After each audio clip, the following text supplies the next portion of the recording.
Our next guest was a star of Lord Sugar's The Apprentice 5 years ago, but more recently, Lubna Zaidi has been speaking about issues surrounding religion and integration in Britain. Well, Lubna says she's had to flee her hometown amid backlash from her comments, and she joins us now in the studio. Lubna, welcome to Saturday Morning Live. Now, tell us a little bit about your story. You were famous, first of all, for being on The Apprentice, but you've moved on to talking about cultural issues, particularly those affecting Muslims in the UK. Why have you chosen to do this? I have chosen to do this. Well, first of all, thank you for inviting me. I've chosen to do this because I love this country. I was born here. However, I do feel like this country is getting really divided and we are torn. And I feel people from my background, i.e. the Muslim Pakistani heritage community, can do more to address the concerns that people have. Sadly, what I've experienced is that there is no willingness to do that. So I started a YouTube channel. I started addressing the concerns that people have about grooming gangs, honour killings, misogyny, etc. And I encouraged other people from my background to condemn what I call the bad apples within the community. Because sadly, because their voices, the extremists, the crazy people, because their voice is so loud, it gives the impression to someone else outside of our race and faith that maybe we are all like this. And if that's not true, surely people shouldn't have an issue condemning the bad apples. But what I found is there seems to be a silent, I would say sadly, a majority that I've experienced that seems to be in support of the extremists. Because instead of condemning the extremists for threatening me and threatening my life, which is the reason why I had to flee my home, they've been actually very happy that I was taking a step back from my YouTube channel.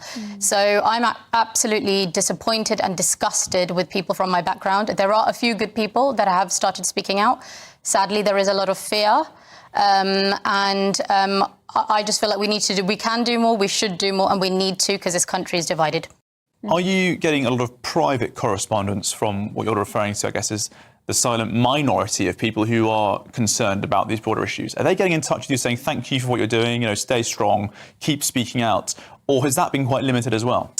There have been people from the Muslim background and the Pakistani background who have been contacting me, even people in Pakistan saying, do you know what, we're so grateful you're doing this because even we would like positive social reform. We would like to progress. And sadly, because we don't address the issues, even within Pakistan, things are escalating and we are not doing as well as we could have.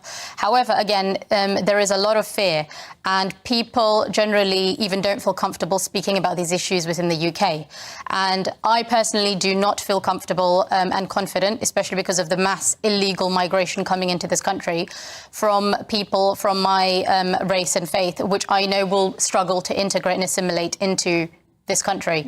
Even the people born here are struggling, right? So the people coming fresh off the boat, I mean, I'm sorry, but I am shocked at how we have mismanaged this whole situation in the country. I feel like we don't have any borders. I don't even feel like this is Great Britain anymore. I'm thinking of seeking asylum in America now or some other, literally Americans are calling me and saying, do you not seek asylum here because Great Britain is now gone. So at what point are we going to be honest that this country needs proper leadership and we need to sort things out? Well, the government will say that they're getting in touch with these issues, that they're engaging with the small boats crisis, for example. They're saying they're going to smash the gangs, and they also say that we have freedom of speech and the opportunity to deal with integration issues. Are you concerned that because a lot of people in your community are worried about speaking out, that maybe the state and the police and social services, they're also nervous about engaging with your side of the argument as well? I would say, do we really have freedom of speech? I mean, I've had to flee my home in Luton. I lived there for 40 years because I was getting death threats. People turned up, they found where I live. And even now they're saying we're going to find wherever you are in the UK. We've got eyes everywhere. We've got people everywhere. So, I mean, what am I going to do? Wait for someone to attack me? So I don't feel comfortable at all. And there are lots of people who are looking up to me from my community who are watching and waiting to see what happens with me. Am I going to get the support that I need in this country? If not, sadly, that's going to discourage more people from speaking up. So I'm almost a test case. So I do need the support from everybody because let's face it, if someone else speaks up about the issues that I do, they will be falsely accused of Islamophobia, racism. But the fact is, I'm sorry guys, if you're coming from my race and religion, we need to address the concerns people have. No one is saying all Muslims are bad. No one is saying all Pakistanis are bad. But you have to admit there are serious issues. And sadly, Britain is having to deal with things like honour killings and all this kind of stuff, which would have been unheard of before. And that's not fair to the existing people in this country, the English people who have an English heritage from hundreds and thousands of years. It's not fair on them. They didn't want us here. Whether you like it or not, these are the facts. They didn't want us here. We're here now. And what, sadly, people from my community, when I say my community, I'm speaking about people from my race and religion. Sadly, what we're doing is we're proving these English people right, that they were scared to have us. And they were right? So we can do more, we need to do more. Call out the grooming gangs, it's absolutely disgusting. No one is saying that all Muslims are paedophiles or all Pakistanis are. But when you are not condemning these people in the way they need to be condemned, like how dare these people, how dare they do this, then what are you expecting other people are going to think of us? And go on, yeah, sorry.